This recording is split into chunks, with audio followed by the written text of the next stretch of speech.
Holly Furdo here with Better Homes and Gardens. And here we are in the test kitchen at Better Homes and Gardens, and we're gonna try out some of the recipes for this Halloween. So I don't know about you, but on Halloween, I sit in my driveway with my neighbors, and this is actually a neighbor of mine, Mackenzie, and she has been helping me test out the recipes in here. I got the inspiration from the magazine, and I will be attaching this recipe plus a few more in the email that I will be sending out. If you don't get it, go ahead and text me at 219-313-0692 and I'll send it to you. So Mackenzie, go ahead and let them know what we started with. So we started here with our basic charcuterie board items. We have our beautiful salami roses here. We paired with a little bit of some grapes, some vegetables, and crackers. And then we're gonna build our charcuterie board off of the items that are in the magazine that we decided to make. So here we have our beautiful salami pan. Look at that. So disgusting looking. We're gonna go ahead and lay that down here and make that kind of our main focus.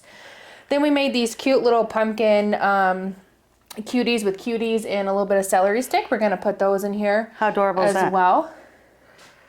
And then these ugly cute little guys are deviled eggs filled with guacamole and a little blue cheese olive for an eyeball. We'll put that in there. They're a little slimy. Then we made these cute little cheeses. We have a little baby bell here with some raisins, and then these cute string cheese ghosts. That was fun. You just peel it and put the little, made it look like a hair. Right, oh, and then I cut the baby salamis, these mini pepperonis, into mouth shapes on some of them, or on these crackers. Check these out. So this is just a club cracker with a cream cheese spread and a caper with a little pepperoni as a face. You can make different faces as a frowny face. We have a little scary face, ooh, and another little frowny face. I guess our guys are a little sad today.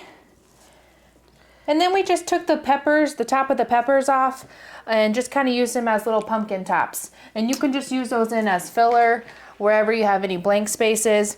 We also have like a little dip that is guacamole and tomatoes with a little blue cheese olive eyeball. And that's our Char-Booterie board. That's it. So have fun making one at home.